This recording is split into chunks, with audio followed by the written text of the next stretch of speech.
அரங்கத்தில் இருக்கும் அனைவருக்கும் இறைவன் புறத்திலிருந்து சாந்தியும் சமாதானம் உண்டாகட்டும். இந்த நிகழ்ச்சி தாமதமாக துவங்கியதற்கு நான் தான் காரணம். அதற்காக உங்களிடம் என்னுடைய மன்னிப்பை தெரிவிச்சுக்கிறேன். நான் ஒரு துவக்க விழா இங்கே வந்திருக்கக்கூடிய பத்திரிகையாளர்களுக்கும் ஊடக நண்பர்களுக்கும் மேடையில் வீட்டிருக்கக்கூடிய திரை ஆளுமைகளுக்கும் இது ஒரு வழக்கமான ஒரு விழா.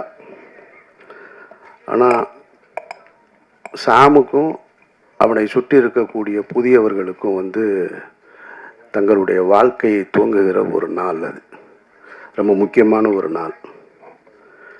நிறைய பூஜை பார்த்துருப்போம். எல்லா பூஜையும் ரொம்ப பிரம்மாண்டமாக நடக்கும். ஆனால் அதற்கு பின்னால் அந்த படம் சார்ந்த கிளைகள் என்னன்னு கேட்டால் நம்ம மனசுலேயே நிற்காது. ஸோ நான் எனக்கு இங்கே உட்கார்ந்துருக்கும் பொழுது நீங்கள் எல்லோரும் பேசிகிட்டு இருக்காங்க, காது சத்தம் கேட்டால் கூட எனக்கு சேதுவை எப்படி தொடங்கணுன்றது தான் ஞாபகத்தில் வந்துக்கிட்டே இருக்குது. அவன் இப்போ சிரிச்சுக்கிட்டு நிற்கிறான். இப்படிலாம் நாங்கள் சிரிச்சுக்கிட்டுலாம் கூட இல்லை. முதல் படத்தை துவங்கும் போது ஒரு பதட்டத்தோடையே இருப்போம். ரொம்ப பழைய கதையாக இருந்தாலும் இங்கே நிறைய புதியவர்கள் இருக்கிறதுனால அந்த கதை உங்களுக்கு புதுசாக இருக்கும்னு நான் நம்புகிறேன். நான் 88, 89 காலகட்டங்களில் சென்னைக்கு வந்துட்டார் பாலா. நானும் அவர் தான் சென்னைக்கு ஒன்றா வந்தோம். அவர் பாலுமேந்திரா சார்ட்ட உதவி இயக்குனராக சேர்ந்து 93 முதல் முறையாக படம் பூஜை போடப்பட்டது. பாலா இயக்குனராக அறிமுகப்படுத்தப்பட்டார். அந்த படத்துக்கு பேர் அகிலன். தமிழ் சினிமா வரலாற்றிலேயே அல்லது இந்திய சினிமா வரலாற்றிலேன்னு கூட சொல்லலாம். காலையில் பூஜை போட்டு அன்றைய மாலையே படம் ட்ராப் ஆன படம் அந்த படம் தான். அப்படி ஒரு ஹிஸ்ட்ரி அந்த படத்துக்கு இருக்குது. அகிலன்ற டைட்டிலில் காலையில் பூஜை, மாலையே இந்த படம் ட்ராப் இனிமேல் பண்ண மாட்டாங்க அப்படின்னு சொல்லியாச்சு. அதற்கு பின்னால் பல நாயகர்கள். இந்த பாலான்றவர் யார் அப்படின்னா, பாலு மகேந்திரான்ற அப்படின்ற அந்த ஒரு மரத்திலிருந்து பறிக்கப்பட்ட ஒரு பழம். அது அன்னைக்கு விதைக்கப்பட்டது. ஆனால் முளைக்கலை. அது முளைக்காமல் அப்படியே நின்று போயிடுச்சு. கிட்டத்தட்ட பட்டு போயிடுச்சுன்னு கூட சொல்லலாம். அதற்கு பின்னால் நிறைய புதுமுகங்கள் அந்த படத்தில் நடிக்கணுன்ற கிட்டத்தட்ட அன்றைக்கு பீக்கில் இருந்த திரு ரஜினிகாந்த் அவர்களும் கமலஹாசன் அவர்களும் தவிர, மூத்த நடிகர்கள் தவிர எல்லா நடிகர்களுமே அந்த கதைக்குள்ளே வந்து போயிருப்பாங்க அந்த கதைக்கு. இது போக நிறைய புதுமுகங்களை பார்த்து புதிய தயாரிப்பாளர்கள் அது இதுன்னு பார்க்காத ப்ரொடியூசர்ஸே கிடையாது, பார்க்காத ஹீரோஸே கிடையாது. இன்றைக்கி இருக்கிற பெரிய பெரிய ஸ்டார்லாம் அதில் கமிட் ஆகிருக்காங்க. அந்த தகவல் தவறான தகவலாக இருக்காதுன்னு நினைக்கிறேன். நான் அல்டிமேட் ஸ்டார் கூட அந்த படத்தில் கமிட் ஆகி அப்புறம் பண்ணாமல் இருந்தவர் தான். அப்படி ஒரு ப்ராஜெக்ட் அது. நிறைய ஹீரோஸ் இன்னும் சொல்லிக்கிட்டே போகலாம். நிறைய ஹீரோ. அப்புறம் திரும்ப 97 கந்தசாமின்ற சசிகுமார் இருக்கான் இல்லையா, நம்ம நடிகர், அவருடைய உறவினர் ஒருத்தர் மூலமாக அந்த படம் துவங்கப்பட்டது. கந்தசாமின்ற ஒரு தயாரிப்பாளர் தான் அந்த படத்தை துவங்கினார். அகிலன்ற படத்துக்கு சேதுன்னு பெயர் மாற்றியாச்சு. அன்னைக்கு காலையில் பூஜை, இங்கே தான் பூஜை, பிரசாத் ஸ்டுடியோவில் தான். அதனால தான் அதை நான் நினைவுபடுத்தி இப்போ நான் சொல்கிறேன். நான் காலையில் பூஜை, நாங்கள் பூஜை போட்டோம். படைப்பாளிகள் ஸ்ட்ரைக் ஆரம்பிச்சிட்டாங்க. அப்படியே நின்று போச்சு. விக்ரம்ன்ற ஒரு நாயகனை உள்ளே கொண்டு வர்றோம். அவர் 12 வருடங்களாக போராடிக்கிட்டு இருக்கார் வெற்றிக்காக. அந்த நாயகன் உள்ளே வர்றாங்க. அபிதான்ற ஒரு பொண்ணு ஹீரோயினாக இன்ட்ரடியூஸ் ஆகிறாங்க. இவ்வளவும் இருந்தும் அந்த படம் ட்ராப் ஆயிடுச்சு. படைப்பாளிகள் பிரச்சனை இல்லை. இப்போ எடுப்போமா, இன்றைக்கி எடுப்போமா, நாளைக்கு எடுப்போமான்னு தெரியாமல் அப்படியே காத்திருந்து ஒரு வருடம் 1.5 வருடங்களுக்கு பிறகு அந்த படம் துவக்கப்பட்டது. குறித்த பட்ஜெட்டில் முடிக்க முடியலை. அதனால் அது அடுத்த கட்டத்தை போய் 2000 தான் அந்த படம் முடிவுக்கு வந்தது. சரி, முடிவுக்கு வந்ததுக்கு பின்னாடி அந்த படம் விலைக்கு விற்பனைக்கு இருந்ததான்னு கேட்டால் அந்த படம் விற்பனைக்கு இல்லை, யாரும் வாங்கலை எல்லாமே. ஆனால் அந்த படத்தை டப்பிங்லேயோ எஃப்எக்ஸ்லேயோ பார்த்தவங்க எல்லாம் இந்த 97 தொடங்கி 93 தொடங்கி 2000 வரைக்கும் பல இயக்குனர்கள், பல தயாரிப்பாளர்கள் எங்களை கிராஸ் பண்ணி போயிட்டே இருக்காங்க. ஆனால் நாங்கள் மட்டும் நம்பிக்கையோடு ஒரு அறையில் காத்துக்கிட்டே இருக்கோம். எங்கள் படம் ஒரு நாளும் ரிலீஸ் ஆகும், என்னைக்காவது ஒரு நாள் எங்கள் படம் வந்துருன்ற நம்பிக்கையோடு உட்காந்துட்டு இருந்தோம். சரி 2000 படம் முடிஞ்சதுக்கு அப்புறம் பார்த்தா அப்பவும் இல்லை. எங்களோடு சேர்ந்து பல ஹீரோக்களுடைய படங்கள் நாங்கள் டப்பிங் நடக்கும்போது பக்கத்தில் நடக்கும். இந்த சமீரா டப்பிங்கில் தான் நடக்கும். அங்கே இப்போ பெரிய ஹீரோஸ்லாம் வருவாங்க, நாங்கள் அப்படி நின்று பார்த்துட்டே இருப்போம். அப்பவும் அது வியாபாரத்துக்குள்ளே வரலை. அதில் ஒரு நல்ல விஷயம் என்னென்னா, படம் நல்லா இருந்ததுன்றது மட்டும்தான் ஒரு இயக்குனர் தன்னுடைய கனவுகளை ஒட்டுமொத்த கனவையும் தூக்கி ஒரு படத்தில் உழைப்பாக போட்டு படமாக்கி வச்சுருந்தார். அது அவருக்காக மட்டும் செஞ்சதில்லைன்றதான் ரொம்ப முக்கியமானது. அதை நம்ம கவனிக்கணும். அதை ஒரு டைரக்டர் இன்னைக்கு படம் எடுக்கிறாருன்னா அது உனக்கானது மட்டும் கிடையாது, ஒரு தலைமுறையை உருவாக்குறது. இது ஒரு தனி மனிதனுடைய இது இல்லை, ஒரு தலைமுறையை உருவாக்குறது. பாலுமகேந்திரான்ற மரத்திலிருந்து அந்த பழத்தை எடுத்து 2வது முறையாக விதைக்கப்பட்டது தான் சேது. அது விதைச்சது சாதாரணமாக முளைச்சது. அங்கேருந்து தான் அமீர்னு ஒருத்தன் வந்தேன். அங்கேருந்து தான் சூர்யான்ற ஒரு நடிகர் உருவாக்கப்படுறார். அங்கேருந்து தான் விக்ரம்ன்ற ஒரு மாபெரும் நடிகர் உருவாக்கப்படுறாரு. சூர்யான்ற நடிகர் தான் பல கம்பெனிகளை உருவாக்குறாரு, பல இயக்குநர்களை அறிமுகப்படுத்துகிறாரு. அமீர்ன்ற ஒரு இயக்குனர் வரும் பொழுது சசின்ற ஒரு இன்னொரு இயக்குனர் வரும். இன்னொரு சசின்ற ஒரு இயக்குனர் வரும்போது சமுத்திரகனி வர்றான், கஞ்சா கருப்பு வர்றான், நமோ நாராயணன் வர்றான், புதிய புதிய தயாரிப்பாளர்கள் வர்றாங்க. இப்படி போய்கிட்டே இருக்கு. அப்போது அந்த காலகட்டத்தில் 2000 படத்தை எடுத்து முடிக்கும் பொழுது எங்களுக்கு இருந்த நம்பிக்கை படம் நல்லா இருக்கு, அவ்வளோதான், வேறு எதுவுமே தெரியாது. படம் விற்பனை ஆகலை. அந்த டைமில் இதே பிரசாத் லேபில் நான் அந்த படம் ரிலீஸுக்காக நானும் தயாரிப்பாளர் திரு கஃபார் அவர்களும், அவர் எனக்கு அண்ணன், கஃபார் அண்ணனும் சித்ரா லட்சுமணன் சாரும் அந்த ரிலீஸுக்கான வேலைகளில், ஏன்னா ரொம்ப சிரமம், ரொம்ப கடனில் இருக்குது, இந்த படம் எப்படி ரிலீஸ் ஆகும்னு தெரியாத ஒரு சூழல். அப்போ நின்றுட்டு இருக்கும்போது பக்கத்தில் கமல் சார் இருக்கு. ஹேராம் படம் ஒர்க்கு போயிட்டுருக்கு அவருக்கு. நான் சின்ன வயசுலேருந்து கமலஹாசன் அவருடைய மாபெரும் ரசிகன். நான் அவரையெல்லாம் பார்த்துட மாட்டோமா, அவர் கூட நின்ற மாட்டோமா, அவருடைய விரல் நுனியை தொட்டுற மாட்டோமா அப்படின்னு ஏங்கிக்கிட்டு இருந்த ஒரு நபர். அவர் அப்படி நிற்கிறாரு, இவ்வளோ பெரிய தாடி வச்சுட்டு. சித்ரா சாரை பார்த்த உடனே கமல் சார் கூப்பிட்டு பேசினார். என்ன சித்ரா இங்கே இருக்கீங்கன்னாரு. இல்லை இந்த மாதிரி சேதுன்னு ஒரு படம் அப்படின்னோடனே கமல் சார் சொன்ன வார்த்தை, ஆமாம் கேள்விப்பட்டேன் அப்படின்னாரு. அதுதான் எங்களுடைய முதல் வெற்றி. படம் ரிலீஸ் ஆகலை. ஒரு புதிய படைப்பு யாருக்கு போய் சேர்ந்துருக்கு, ஒரு உலக நாயகன்கிட்ட போய் சேர்ந்துருக்கு. ஆமாம் கேள்விப்பட்டேன், நல்லா இருக்குன்னு சொல்கிறாங்க அப்படின்னாரு. நான் பக்கத்தில் இருந்து இப்படி பார்த்துக்கிட்டே இருக்கேன். கமல் சார் வாயவே பார்க்குறேன். அவர் என்ன சொல்கிறார், இது யார் அப்படின்னாரு. அவர் அஸ்டன். ஓ அப்படின்ட்டு அவர் ஹேராம் பற்றி பேச ஆரம்பிச்சிட்டார். திரும்ப எல்லாம் ஹேராம்லாம் பேசிட்டு திரும்ப ஆயிருமா, ரிலீஸ் ஆயிருமா அப்படின்னாரு. இல்லை அதுக்கு தான் வந்திருக்கோம் அப்படின்னு சொன்னோம். ஓகே வாழ்த்துக்கள் அப்படின்ட்டு போயிட்டார். ஸோ அந்த படம் அப்புறம் இதே பிரசாத் ஸ்டுடியோவில் தான், லேபில் தான், இதே லேபில் தான் விடிய விடிய நான் பாலா எல்லாம் நின்றுட்டு இருந்தோம். அன்றைய இரவு அந்த பாலாவுடைய நடவடிக்கைகள்லாம் நீங்கள் பார்த்தீங்கன்னு வச்சுக்கல, எங்களெல்லாம் கவனிக்கப்படாத ஒரு ஆள். நான், பாலா, சசி. இன்றைக்கு வாசலில் வந்து இறங்கும்போது அங்கேயே கேமரா வந்துடுது. அங்கேருந்து அப்படியே ரிவர்ஸ்லேயே வர்றாங்க ரிப்போர்ட்டர்ஸ்லாம். பாவமாக இருக்குது, எங்கேயாவது தடிக்கி விழுந்துருவாங்களோன்னு. இந்த லேபுக்குள்ளே விடிய விடிய 3 பேர் சுற்றிக்கிட்டே இருக்கோம். அதில் நான் கைலியோட சுற்றிக்கிட்டே இருக்கேன். ஒரு 6 பிரிண்ட்டு தான், வெறும் 6 பிரிண்ட்டை எடுத்துகிட்டு இங்கேருந்து ஒரு கனவுகளை சுமந்து கொண்டு மதுரை, திருச்சி இப்படி நான் கொடுத்துட்டு திண்டுக்கல்னு கொடுத்துட்டு போனேன் நான். அப்படி ரிலீஸ் ஆன படம் தான்.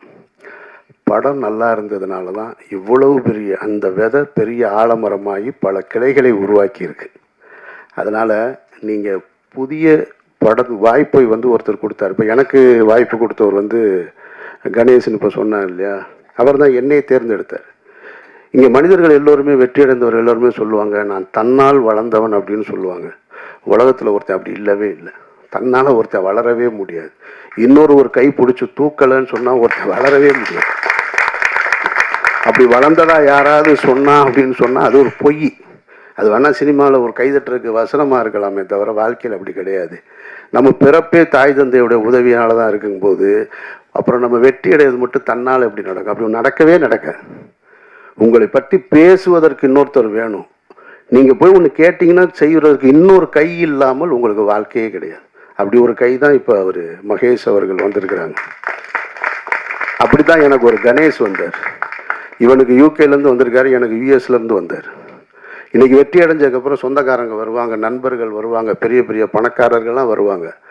ஆனால் தொடக்க காலகட்டத்தில் துவக்கத்தில் இவன் டைரக்டர் ஆவான், நான் அமீரா மட்டும்தான் இருந்தேன். என்னை இயக்குனர்ன்ற முதல் அந்த வார்த்தையை பயன்படுத்தினது என்னுடைய கணேசார் தான். அவர் இல்லைன்னு சொன்னால், அவர் முதலீடு செய்யலைன்னா நான் இல்லைங்க, நான் அதுக்கப்புறம் சொந்த படம் எடுத்திருக்க முடியாது. ஸோ அப்போ அந்த உதவியை மகேஷ் அவர்கள் செய்திருக்கிறார்கள்.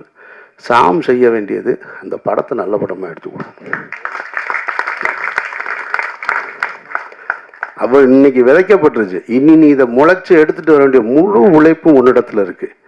இங்கே நிகழ்ச்சி சிறப்பாக நடத்தி கொண்டிருந்த படவா கோபி, ஜீவா போன்றவர்கள்லாம் எனக்கு ரொம்ப பரிச்சயமானவர்கள், ஆனால் பழக்கம் இல்லை. ஆனால் பரிச்சயத்திலே ஒருத்தருக்கு ஒருத்தர் அன்பை பகிர்ந்து கொள்ளக்கூடிய அந்த ஒரு உறவு தான் அண்ணன்னு பார்த்தவொடனே கட்டி பிடிக்கிறது மாதிரியானது. எனக்கு அவர் இந்த நிகழ்ச்சியை ரொம்ப சிறப்பாக நடத்தினார். ஆனால் ஒரு வருத்தம் என்ன, 2 வருத்தம் இருக்குது. ஒன்று இவங்கிட்ட, இன்னொன்று அவர்கிட்ட. இங்கே அறிமுகப்படுத்தும் பொழுது ஒவ்வொருத்தராக எந்திரிச்சு நீங்கள் கை தூக்குங்க, கை தட்டுங்க. இந்த அறிமுகம் தேவையில்லை. நீங்கள் உழைங்க, நீங்கள் கடுமையான உழைப்பை போடுங்க, உங்களோட திறமையை கொண்டு வாங்க. உங்கள் பேர் சொன்னோடனே அவங்க கை தட்டுவாங்க, அவங்க கை தட்டுவாங்க. நம்ம போய் ஒருத்தரை காமிச்சு உங்களுக்கு கைதட்டி, எனக்கு பிடிக்காத செயல் மேடையில் ஒருத்தரை அழைக்கும் போது நீங்கள் கைதட்டுங்கன்னு சொல்கிறது அது தேவையே இல்லை. நீங்கள் உழைங்க, உங்களுடைய திறமை கைதட்டல் வந்துக்கிட்டே இருக்கும். ஆட்டோகிராஃப்னு ஒரு திரைப்படத்தை எடுத்துட்டு சேரன்ற ஒரு இயக்குனர் லயோலா காலேஜில் ஒரு ஃபங்க்ஷன், தண்ணீர் தேசம்னு ஒரு படத்துக்கான துவக்க விழா, பப்ளிக் ஃபண்டில் வந்து அந்த படத்தை எடுக்கிறதுக்காக ஒரு ஓப்பன் கிரவுண்டில் ஒரு ஸ்டேஜ் போட்டிருந்தாங்க. அப்போ ஆட்டோகிராஃப் ரிலீஸ் ஆகிருக்கு. நாங்கள்லாம் உட்காந்துருக்கோம். சேரன்ற இயக்குனர் கார்லேருந்து இறங்கி அப்படி உள்ளே வர்றாரு. கிட்டத்தட்ட ஒரு 2000 பேர் அமர்ந்திருந்த ஒரு அரங்கம், அது ஓப்பன் ஸ்டேடியம். 2000 பேரும் அவர் காரிலிருந்து இறங்கி மேடைக்கு வருவது வரைக்கும் கைதட்டலை துவங்கியவர்கள் நிறுத்தவே இல்லை. சேரனுக்கு கிடைத்த மிகப்பெரிய அங்கீகாரம் அது, ஆட்டோகிராஃப்ன்ற படத்துக்கு கிடைத்த ஒரு அங்கீகாரம். அப்போ நம்மளுடைய உழைப்பும் நம்மளுடைய திறமையும் கைதட்டலை பெற்றுத்தரும்ன்றது தான் மறுக்க முடியாத உண்மை. 2வது, எனக்கு இவனை வந்து என்கிட்ட இருந்து சசிகிட்ட சமுத்திரக்கனிகிட்ட போயிட்டான்னு சொல்கிறத விட கனி வந்து எடுத்துக்கிடுவான். அதில் வந்து பெரிய கில்லாடி அவன். அவனுக்கு தெரியும் யார் யாரை தூக்கிட்டு போகணும்னு. சசியை தூக்கிட்டு போனான், இவனை தூக்கிட்டு போனான், இந்த நடராஜன் என்னுடைய காஸ்டியூம் அவனை தூக்கிட்டு போயிட்டான். எல்லாரையும் எடுத்துகிட்டு ஓடிடுவான். ஆனால் அது கடைசி நேரத்திலாம் சொல்லுவான், முன்னாலேயும் சொன்னால் நம்ம எதுவும் சொல்லிடுவோன்றதுக்காக. அப்படி ஒரு சரியானவனை எடுத்துக்கிட்டான். எனக்கு என்ன ஒரே ஒரு வருத்தம்னா, டைட்டில் மட்டும்தான் வருத்தம். ஒருவேளை இது பெரிய ஹிட் ஆனாலும் ஆகலாம். ஆனாலும் யோலோ அப்படிங்கும்போது ஒரு முதல் படத்தை இயக்குனரை எப்படி அழைக்கணுன்றது இருக்குல்ல, இவனை எப்படி கூப்பிடுறதுன்னு தெரில. யோலோ சாமுன்னு கூப்பிடணும் போல இருக்கு. அதனால் அதுக்குள்ளே இருக்கிற ஆழமான அர்த்தம் இருந்திருந்தாலும் வேறு பேர் பரிசீலனை இருந்திருக்கலாம், சொல்ல முடியாது. ஒருவேளை ஆட்டோகிராஃப் வைக்கும்போதும் இந்த மாதிரி தான் இருந்தது. ஆட்டோகிராஃப் ஏன் வச்சாங்கன்னு சொல்லி. ஆனால் அதுவே பெரிய ஹிட் ஆயிடுச்சு. மற்றபடி இந்த நாள் மற்ற எல்லோருக்கும் ஒரு சம்பிரதாயமான நாளாக இருக்கும். இந்த விழாவும் ஒரு சம்பிரதாயமான விழாவாக இருக்கும்.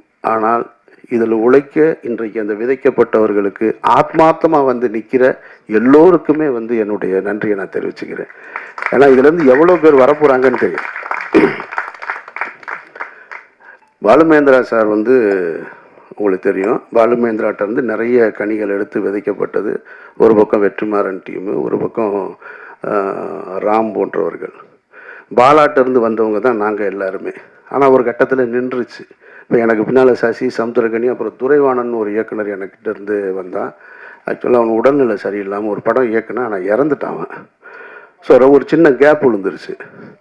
அந்த கேப்பை திரும்ப அந்த தோட்டத்தை துவங்குவதற்கு வந்து சாம் வந்திருக்கான்.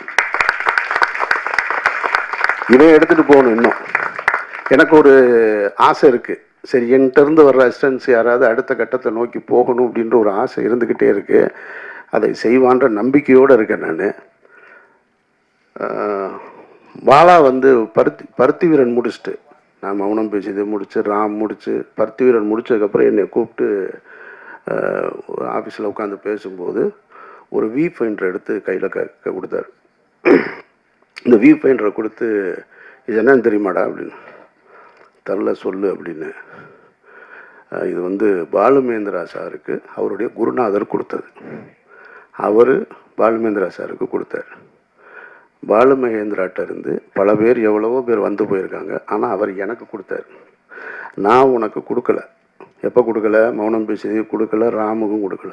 பருத்தி வீரன் முடிச்சதுக்கப்புறம் உன் கையில் கொடுத்தேன்னு என் கையில் கொடுக்குறேன். இப்போ அதை நான் வாங்கி வச்சுட்டு யாருக்கிட்டையாவது கொடுக்கணுன்னு இருந்தேன். சசி வந்துட்டான். சசி வந்து சுப்பிரமணியபுரம்ன்ற ஒரு மாபெரும் படத்தை, ஒரு காவியத்தை கொடுத்துட்டு போயிட்டான். ஆனால் சரி கொடுக்கலாம் அப்படின்னு நினைக்கும் போது நமக்கு ஒன்று இருக்கும்ல, நம்ம 3 படம் பிடிச்சதுக்கப்புறம் தானே கொடுத்தாங்க, இவனுக்கே முதல் படத்தில் கொடுக்கணும் அப்படின்னு ஒரு எண்ணம் தான். கொடுத்துருக்கணும் உண்மையிலே அவன் கையில். ஆனால் அது ஒரு வகையில் கூட நல்லதாக போச்சு கொடுக்காமல் இருந்தது. ஏன்னா அது தன்னை அது யாருக்கிட்ட போகணும்னு அது முடிவெடுத்துக்கிறது அப்படின்னு நான் நினைக்கிறேன். நான் ஏன்னா அவன் அடுத்து டைரக்ட் பண்ணல, அடுத்தடுத்து முழு நேர நடிகராக மாறிட்டு. நம்ம கொடுத்துருந்தேன்னு வச்சுங்க, அங்கேயே தேங்கி இருந்திருக்கும். அப்போ அது இன்னும் என்கிட்ட தான் இருக்குது. அதை பெறுவதற்கான சந்தர்ப்பம் சாம்கிட்ட இருக்குது. இறைவன் அருள் இருந்தால் அதை நீ பெற்றுக்கொள்ளலாம். மற்றபடி இந்த ஒட்டுமொத்த குழுவிற்கும் என்னுடைய நெஞ்சார்ந்த வாழ்த்துக்கள். ரமணா, சிவா, மற்றபடி புதிய கலைஞர்கள் எல்லோருக்கும் என்னுடைய நெஞ்சார்ந்த வாழ்த்துக்கள். இறைவன் அருளால் இந்த படம் மிகப்பெரிய படமாக வரணும் அப்படின்னு நான் வாழ்த்துறேன். நன்றி. நன்றி சார். சூப்பர். ஒரு ஹைரார்கி ஒன்று சொன்னீங்க, அது வந்து பிரமாதம்.